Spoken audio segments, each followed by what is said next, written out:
اسلام پر ایک بہت بڑا اعتراض جو اس وقت سے لے کر آج تک ہوتا چلا آ رہا ہے اور بڑے زور و شور کے ساتھ ہو رہا ہے، سوشل میڈیا پر اس کو خوب اچھالا جا رہا ہے، اور وہ اعتراض یہ ہے کہ نعوذ باللہ اسلام دہشت گردی کی تعلیم دیتا ہے۔ اسلام نعوذ باللہ دہشت گرد ہے، مسلمان دہشت گرد ہے، یہ لوگوں کو جہاد کی تعلیم دیتا ہے، لہذا یہ پسندیدہ مذہب نہیں ہو سکتا۔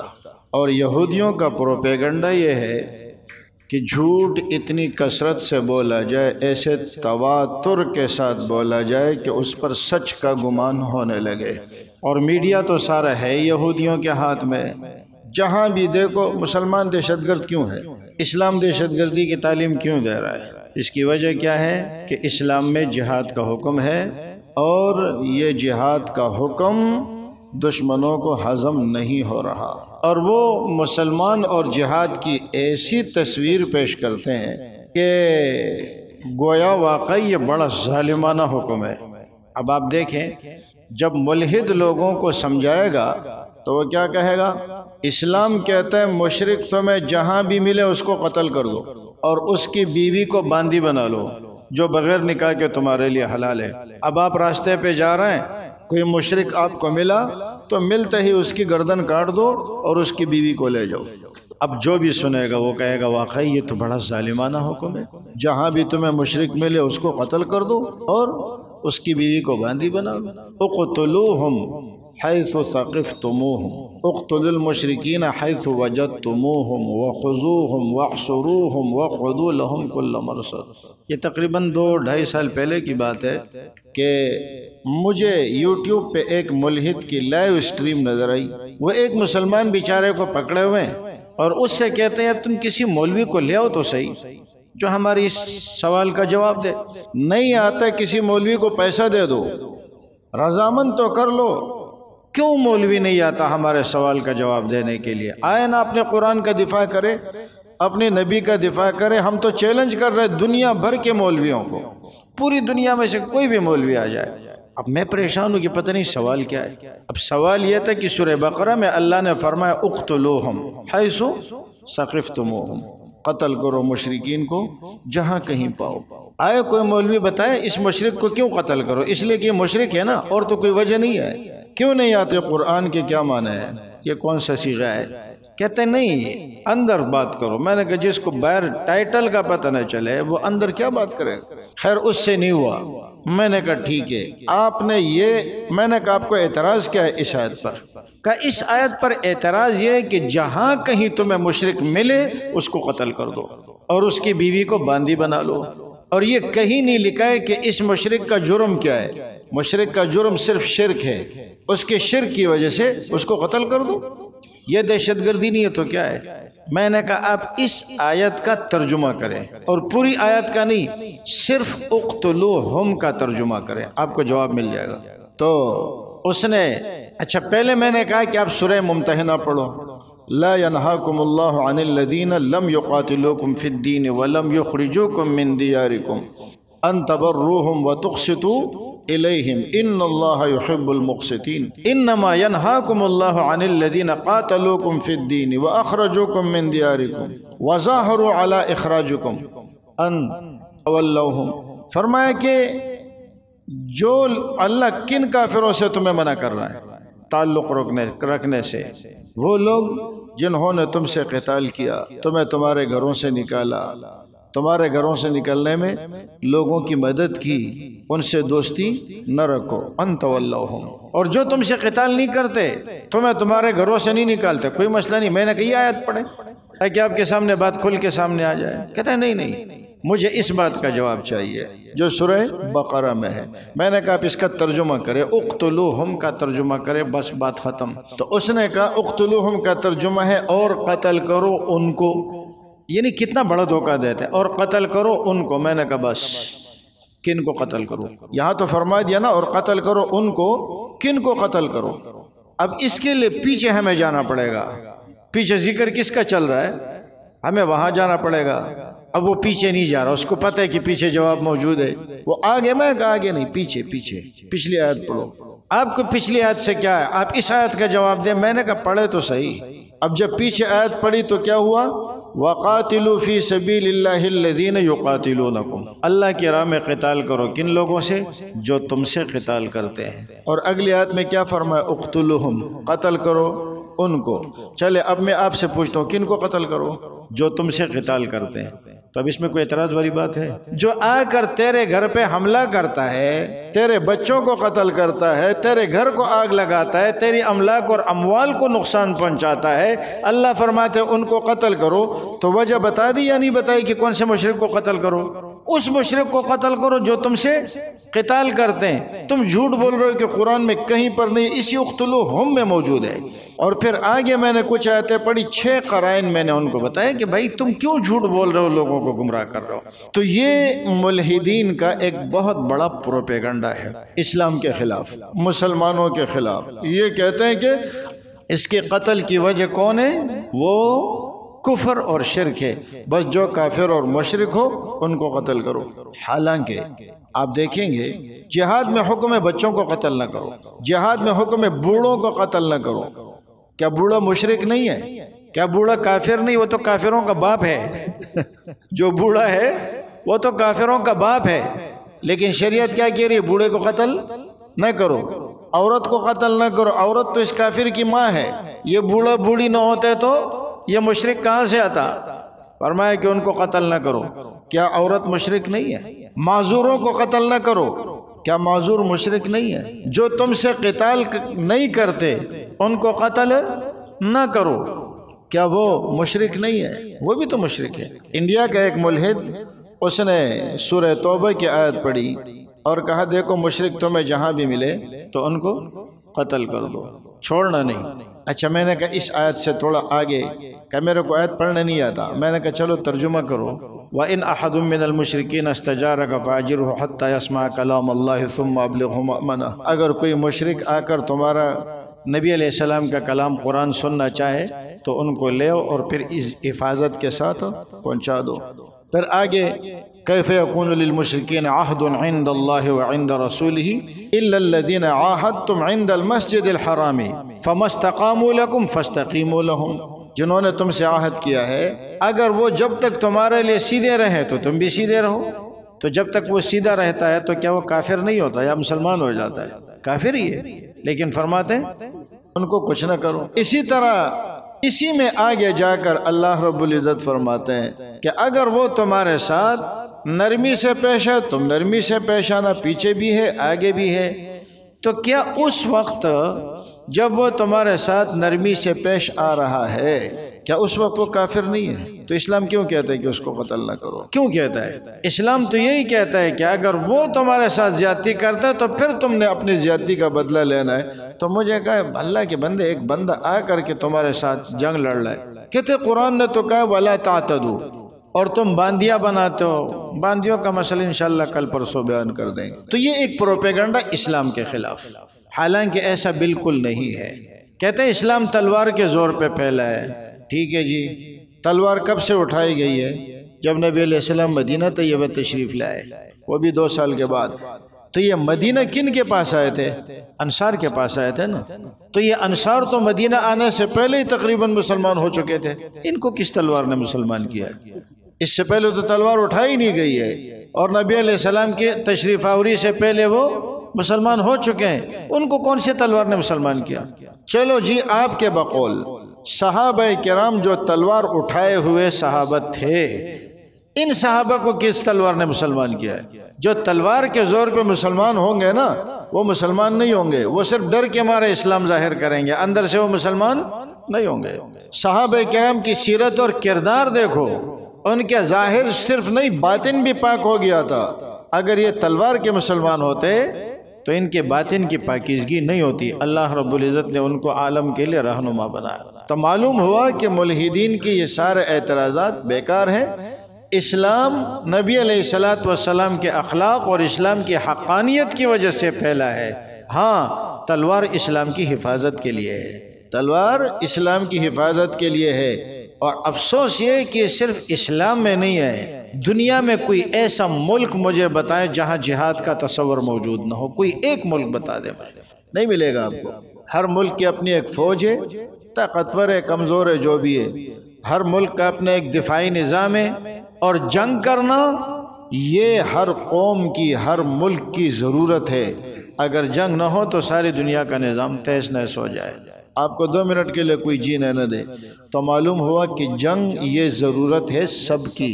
لیکن اعتراض آتا ہے تو صرف اسلام پر, اعتراض آتا ہے تو صرف مسلمانوں پر.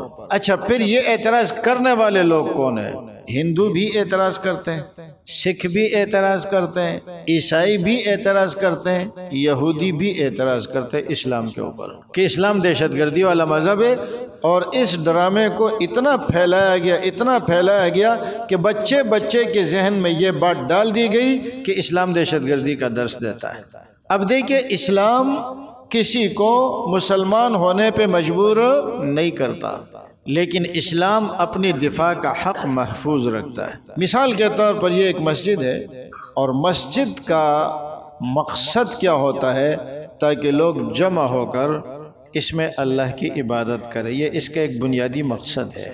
بینک ہے, اس کا ایک بنیادی مقصد ہے. کوئی بھی ادارہ لے لے, آپ اپنے چھوٹے سے گھر کو لے لیں, آپ کا مقصد کیا ہے کہ میں اس گھر میں آرام سے رہ سکوں. تو ہر چیز کا ایک بنیادی مقصد ہوتا ہے. اس مقصد کے درمیان جب کوئی شخص رکاوٹ بنے گا, آپ اسے برداشت کریں گے؟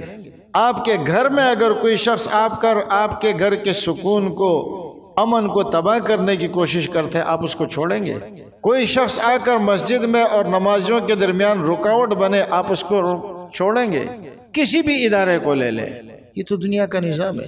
اللہ تعالیٰ نے اتنے بڑے کائنات کو پیدا کیا, مقصد کیا ہے؟ کہ میری عبادت کی جائے, میرا حکم زمین پر نافذ ہو. اب جہاں اللہ کے بندوں کو اللہ تعالیٰ غلبہ عطا فرما دے اور وہ اللہ کے حکم کو زمین پر نافذ کرنا چاہے, آپ آ کر بیچ میں رکاوٹ بنتے ہیں, تو اس رکاوٹ کو تو پھر ہٹانا پڑے گا نا. اور یہ ہم صرف نہیں ہٹاتے, یہ تم بھی ہٹاتے ہو. لیکن دہشت گردی کا الزام اگر آتا ہے تو صرف مسلمان پر آتا ہے. ان چیزوں کو ہم نے سمجھنا ہے. اسلام نہ دہشت گرد ہے, نہ اسلام دہشت گردی کی تعلیم دیتا ہے. جو بھی امن میں آ جائے اس کو امن دو. جو تم سے جنگ نہ لڑے ان سے جنگ نہ لڑو. جو تمہیں تنگ نہ کرے کافر ہے, رہے اس دنیا میں. جو رکاوٹ بننے کی کوشش کرے گا تو اس رکاوٹ بننے والے کو فرمایا راستے سے پھر ہٹانا پڑے گا. لیکن اگر یہ صرف اسلام کی بات ہوتی شاید آپ کہہ دیتے کہ جی اسلام زیادتی کر رہا ہے, لیکن مسئلہ یہ ہے کہ یہ سب کا ہے, صرف اسلام کا نہیں ہے. یہ دیکھیے, یہودیوں کے جو احکامات ہیں, یہ تورات ہے. یہ تورات کا نام تو سنا ہوگا نا, آج زیارت بھی کر لیں. یہ کیا ہے؟ تورات. یہ ہے بائبل. اس کے اندر اناجیل اربعہ بھی ہے, اس کے اندر تورات بھی ہے, اور اس کے اندر دوسری کتابیں موجود ہے. عیسائی مذہب اسی کے ارد گرد چلتا ہے. یہ ہے گیتا, ہندوؤں کی کتاب ہے. یہ ہے رگ وید, یہ ان کے 4 وید ہیں, اس میں سے ایک یہ بھی ہے. اور ان کا جو بڑا مشہور ہے ہندوؤں میں, مہرشی سوامی دیانند سرسوتی جی مہاراج, یہ انہوں نے ہندو کتب سے لے کر کے مسئلے مسائل لکھے. آج میں نے آپ کو مختصر انداز میں یہ بتانا ہے کہ تورات میں بھی جہاد کا حکم ہے, انجیل میں بھی جہاد کا حکم ہے, ہندوؤں کی کتابوں میں بھی جہاد کا حکم ہے. لیکن اعتراض ہے تو صرف اسلام کے اوپر. اب اگر ہم ایک ایک کتاب کھولیں گے تو بہت دیر ہو جائے گی. تو یہ ذرا تورات میں آپ دیکھیں, تورات میں حضرت موسیٰ علیہ السلام کو جہاد کا حکم ہوا ہے, اور کتنی سختی کے ساتھ ہوا ہے. استثناء باب نمبر 7 آیت نمبر 1 سے 2 تک. یہاں پر وہ لکھتا ہے, جب خداوند تیرا خدا تجھ کو اس ملک میں جس پر قبضہ کرنے کے لیے تو جا رہا ہے پہنچا دے. یہ تورات میں بھی ہے اور بائبل میں بھی چونکہ موجود ہے نا. جس ملک پر تو قبضہ کرنے کے لیے جا رہا ہے, کہتے ہیں مسلمان دوسرے کے ملکوں پہ قبضہ کر رہا ہے, جب تو قبضہ کرنے کے لیے جائے اور خداوند تجھے وہاں پہنچائے, اور تیرے آگے سے ان بہت سی قوموں کو, یعنی حتیوں, جرجاسیوں, اموریوں, کنعانیوں اور فرزیوں اور حویوں اور یبوسیوں کو, جو 7 قومیں تجھ سے بڑی اور زوراور ہے، نکال دے۔ دیکھیے یہ جو یبوسی ہے اور کنعانی ہے، حضرت موسیٰ علیہ السلام کی آمد سے پہلے فلسطین پر کون آباد تھے؟ یہ لوگ۔ اور یہ کنعانی کون تھے؟ عرب۔ آج یہ ہم سے کہتے ہیں نا کہ یہ ہماری سرزمین ہے، یہ ہماری سرزمین ہے، مسلمانوں نے ہم سے قبضہ کیا ہے۔ تو یہ دیکھیں ان سب کو اس زمین سے نکالنا ہے، اور وہ کون ہے؟ کنعانی اور یبوسی، اور یہ کون ہے؟ عرب۔ تو تم سے پہلے جب یہ عرب کے پاس تھا اور پھر تم نے اس پر قبضہ کر لیا، تو تم سے کوئی نہیں کہہ سکتا کہ تم نے ہماری زمین پہ کیوں قبضہ کیا۔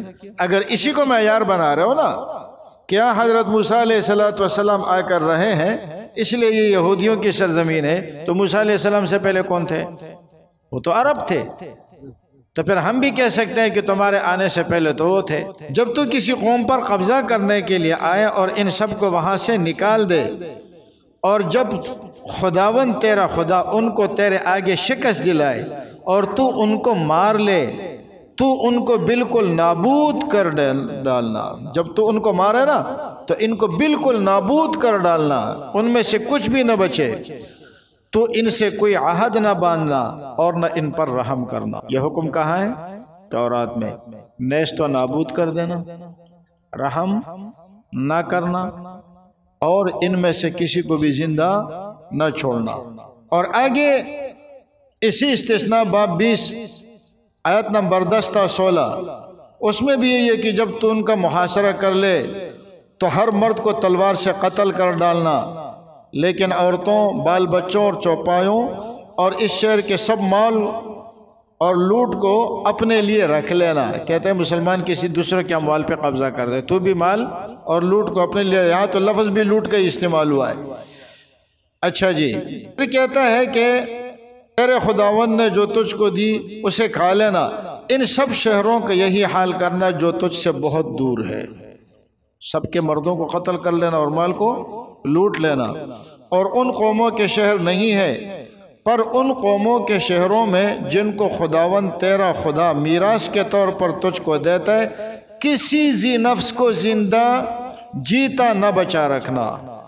جس زمین پر بھی تیرا قبضہ ہو جائے نا، کسی ایک جاندار کو بھی زندہ نہیں چھوڑنا۔ یہ تورات ہے۔ اچھا، پھر اس کے آگے یہ تو ہو گیا تورات۔ تورات کتنا سخت حکم دے رہا ہے، کہتے ہیں ان میں سے کسی کو بھی زندہ نہ چھوڑنا۔ اچھا، اب آگے انجیل کا حوالہ دے کے عیسائی مذہب میں یشوع باب نمبر 6 آیت نمبر 21 سے 24 تک۔ اچھا، اس میں یہ کیا کہہ رہا ہے؟ یہ بڑا خطرناک قسم کا حوالہ ہے۔ اور انہوں نے کہا ان سب کو جو شہر میں تھے، کیا مرد، کیا عورت، کیا جوان، کیا بوڑھے، کیا بیل، کیا بھیڑ، کیا گدھے، سب کو تلوار کی دھار سے بالکل نیست و نابود کر دینا۔ یہاں کسی کو نہیں بخشا، مرد کو بھی نہیں بخشا، عورت کو بھی نہیں بخشا، اور جیسے پیچھے بتایا تھا نا کہ کسی جاندار کو نہ چھوڑنا، کسی گدھے گھوڑے کو بھی زندہ چھوڑنے کی اجازت نہیں ہے، ان کو بھی قتل کر دینا بڑی سختی کے ساتھ۔ اور پھر ان کے ساتھ وہی ہوا۔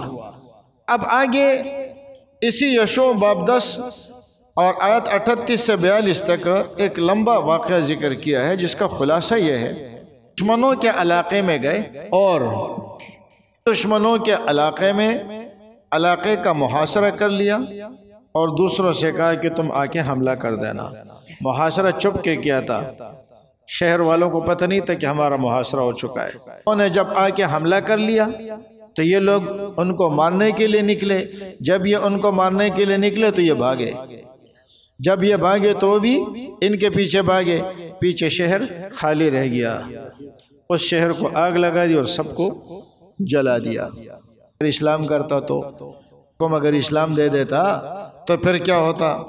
اور اسی طرح اسی یشوع میں سمویل باب 8 آیت نمبر 1 تا 5 حضرت داؤد علیہ السلام کا واقعہ ذکر کیا ہے، اور پھر آگے کہتا ہے کہ داؤد علیہ السلام نے ارامیوں کے 22,000 آدمی قتل کیے۔ اعتراض نہیں کر رہے، ہم تو کہتے ہیں کہ جہاد اسلام کا حکم ہے نا، لیکن آپ یہ اگر اسلام کا حکم، آپ مجھے بتائیں قرآن میں اتنا سخت حکم ہے، اتنا سخت حکم ہے جو تمہارے تورات و انجیل میں ہے، اور پھر اس کے بعد یہ جو ہندوؤں کی کتابیں ہیں، اس میں یجروید، اس میں وہ کہتا ہے کہ ہر جنگ میں فتح پانے کے لیے مدعو کرتا ہوں اور پناہ لیتا ہوں، تم لوگوں کو بلاتا ہوں ہر جنگ میں فتح پانے کے لیے۔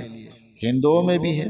اسی طرح رگ وید، یہ جو اوپر پڑی ہوئی ہے، اس کے اندر کہتے ہیں اے انسانوں، تمہارے آئدہ یعنی توپ، بندوق وغیرہ، آتشگیر اسلحہ اور تیر و کمان، تلوار وغیرہ ہتھیار میری عنایت سے مضبوط اور فتح نصیب ہو، بد کردار دشمنوں کی شکست اور تمہاری فتح ہو، تم مضبوط اور طاقتور اور کار نمایاں کرنے والے ہو، تم دشمنوں کی فوج کو ہزیمت دے کر انہیں روگردان و پسپا کر دو، تمہاری فوج جرار و کارگزار اور نام گرامی ہو، تاکہ تمہاری عالمگیر حکومت روئے زمین پر قائم ہو اور تمہارا حریف ناہنجار ہو، شکست یاب ہو اور نیچا دیکھے۔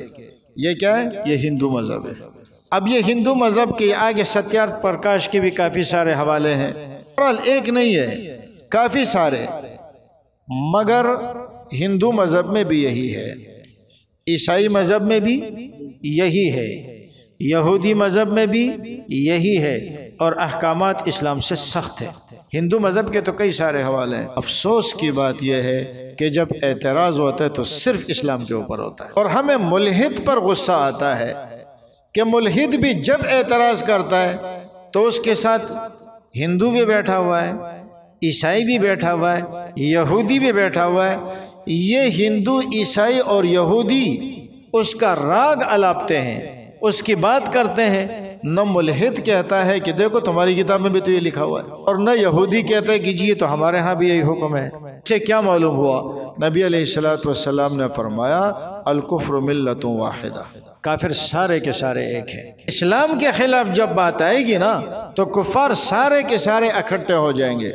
اسلام کے خلاف جب بات آئے گی تو کفر ایک طاقت اور ایک قوت بن جاتا ہے، لیکن افسوس ہے کہ مسلمان آج تک ایک قوت نہ بن سکے۔ افغانستان پہ حملہ ہوا، عالم کفر سارا اکٹھا ہو گیا۔ تین بیچارہ، چھوٹی سی پٹی کے لیے پورا عالم کفر ایک، لیکن مسلمان ابھی تک سوچ رہے ہیں یہ ایک نہیں ہو سکتے۔ اب وہ چیزیں جس کو وہ عیب سمجھتے ہیں وہ ہم سے زیادہ سخت تو ان کی کتب میں پایا جا رہا ہے۔ ابھی ہندوؤں کے بہت سارے حوالے ہیں، لیکن افسوس ہم سے پوچھتے ہو کہ مسلمان دہشت گرد کیوں ہے؟ مسلمان بیچارے نے کیا دہشت گردی کی ہے؟ فلسطین والا کیا دہشت گردی کر سکتا ہے؟ پاکستان والے کیا دہشت گردی کر سکتے ہیں؟ ہمارے ہاں صورتحال کیا ہے کہ جب افغانستان کے طالبان کے اوپر حملہ ہوتا ہے تو ہم اپنے مسلکی اختلافات کی وجہ سے خوش ہو جاتے ہیں کہ اب افغانستان تباہ ہو جائے گا، اس لیے کہ یہ فلاں مسلک والوں کا ہے۔ یہ جب ہماری حالت رہے گی، کافر کو کیا ضرورت ہے مسلمان کو مارنے کی؟ اس لیے میں بار بار یہ بات کہتا ہوں کہ جو مولوی پاک منبر کے اوپر بیٹھ کر فروعی اختلافات کی وجہ سے آپ کو آپس میں لڑاتے ہیں، اس مولوی کو گریبان سے پکڑ کر گھسیٹنا شروع کر دو، خدا کی قسم سارے ایک ہو جائیں گے۔ یہ نفرتیں پھیلانے والے کون ہیں؟ یہ مولوی۔ ادھر سارے اکٹھے ہو چکے ہیں، وہ ہمیں کیا سمجھتے ہیں؟ مسلمان، اور مسلمان آپس میں ایک دوسرے کو کیا سمجھتے ہیں؟ کافر۔ کافر ہمیں کیا جانا؟ مسلمان، اور مسلمان سمجھتا ہے کہ کافر ہوں میں۔ یہی وجہ ہے مسلمانوں کی کمزوری کی، اور یہی وجہ ہے مسلمانوں کی تباہی۔ جب مسلمانوں نے جہاد کو چھوڑا، اب جہاد کے لیے کوئی ضروری تھوڑی ہے کہ آپ اٹھا کر کے مارنا شروع کر دیں، جب اس کی نوبت آتی ہے تو یہ ہو جائے گی، ورنہ تو کم از کم حق کا ساتھ تو دیں۔ ہمارے یہاں حق کا ساتھ دینے والا کوئی نہیں ہوتا، اور اس وجہ سے مسلمان ہمیشہ دوسروں کے آگے آپ کو اب سجدے کرتا ہوا نظر آتا ہے۔ اسلام کی عزت جہاد میں ہے، اسلام اور مسلمانوں کی غیرت جہاد میں ہے، اسلام کا تحفظ جہاد میں ہے، لیکن اس جہاد کو اتنا بدنام کیا گیا کہ نام اس کو دہشت گردی کا دیا گیا۔ اگر جہاد دہشت گردی ہے تو یہودی بھی دہشت گرد ہیں، بلکہ ہم سے بڑے دہشت گرد ہیں، وہ تو کسی کو جینے کا حق نہیں دیتے۔ عیسائی بھی دہشت گرد ہے اور ہندو بھی دہشت گرد ہے، لیکن لیبل لگے گا تو صرف مسلمان کے اوپر۔